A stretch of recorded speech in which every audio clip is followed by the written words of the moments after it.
Salvete Omnes. Today we're going to be looking at line 381 of the Metamorphoses, Book 1. So let's look at this here. We have Mota Dea Est, and that's simply, Dea is going to be our nominative here, and Mota Est is the goddess was moved. And we have the goddess was moved and uttered oracular speech. So here we can see, date it, she spoke in an oracular way, like as an oracle. So discedite is imperative here, and templo has to be ablative. So as we look at this, we see to leave from the temple, and what is she saying about leave from the temple? Well, she's saying, leave from the temple with veiled, velate caput, with veiled heads, and having surrounded, and loosened clothes. So leave from the temple with veiled heads and loosened clothes. And okay, so we're looking for the next verb. So we got yaktate, imperative, to throw. What are we throwing? We're throwing the bones, which would be ablative here. We're throwing the bones of the great mother. Parenthesis here is mother. So, throwing the bones of the great mother behind us. So what have we got so far? So, leave from the temple, and with veiled heads and loosened clothes, throw behind the bones of the mother. So now we go on to the next line, where we have abstupuere, have that here, astonished for a considerable time, du. So for like, they stood astonished for a considerable time. And then where's our subject? Our subject here is pura. So pura first, rumpet is going to be our verb here. So pura first broke the silence. Here it's accusative, with her voice, and recusat is going to be our verb here. So she refuses. But here's the tricky part. So here we have parere, but the odd thing about parere is parere only takes a dative here. So we can find that usisque is going to be our dative. So we have Pyrrha first breaks the silence and refuses parere to obey. So it's obey plus the dative, to obey the commands of the goddess, and goddess here is genitive. So then going on to the next line, we have, so our subject is still Pyrrha. She's still understood as the subject. And we find that Pyrrha asks, rogat is going to be our verb here. Pyrrha asks, pavido ore, with trembling lips, with a trembling mouth. And then, detque sibi veniam, somewhat literally is, like, let give approach to herself. Detque here is subjunctive. But we can interpret that as she asks for pardon, or to be pardoned by her mother for throwing the bones. So, like, they stood astonished for a considerable time, and Pyrrha first broke the silence with her voice, and refuses to obey the commands of the god, and she asks for pardon with trembling lips. So we got pawatque. So why is she doing this? So she is terrified at the thought of to offend or to strike or mar, like the mother. Umbras here is spirit, so she's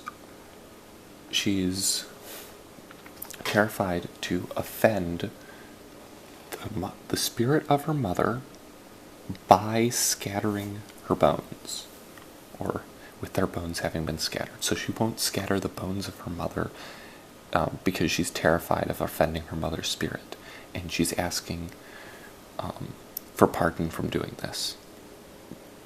So, then we go on to the next line. So, Interia, meanwhile, and we're going to, our verb here is going to have an understood subject of just them. So, meanwhile, they again consider, now what do we have here? They again consider, and our object is going to be verba sortis. So they again consider the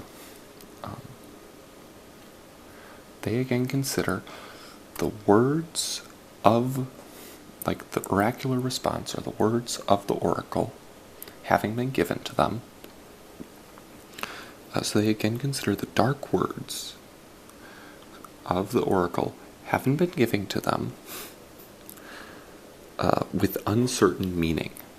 We see how there's uncertain and just nothing good is happening. So oracles traditionally lie, or at least don't tell a straight truth. So they're looking at the words and asking, what does the oracle really mean? And we have to supply animo here. So they turn, and turning these things between themselves in their mind. So, like within themselves, with themselves, between themselves, they turn these things in their mind. Animo is supplied as understood in the ablative. So, and then we have the son of Prometheus coming and providing a potential answer. So, we look at here and we see that Prometheus has to be our subject. So, then Prometheus, then placid Prometheus, or sorry, not correction. So then Prometheus, and then Placidus here goes with Dictys. And Dictys, that's going to be ablative. So then placid Prometheus, then Prometheus with quiet words approaches lightly the daughter of Epimetheus. So he asks her, like with calm words, and approaching her with calm words, the following.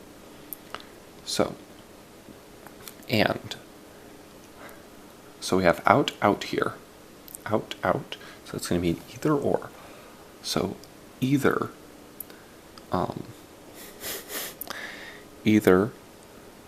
this idea is wrong. So Phalanx, like he says that either this idea is wrong in Shrewdness for us, or because the oracle, which is our subject, because the oracle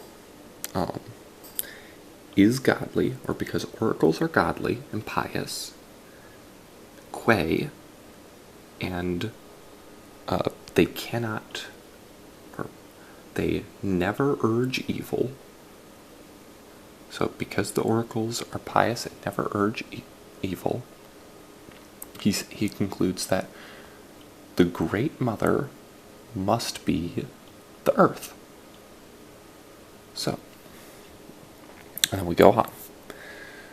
So if the Great Mother is the earth, he thinks that, or he says, I think that what she spoke of, or what was spoken of,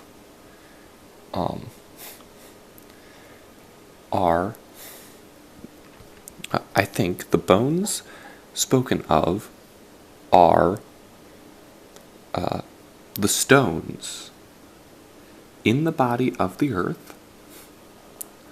So he's saying that I think that the bones spoken of are the stones in the body of the earth, and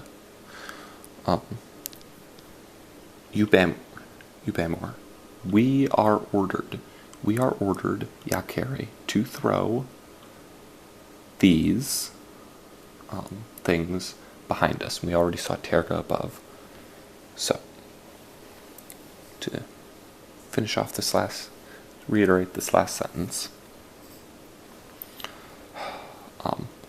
then Prometheus, with quiet words, lightly approaches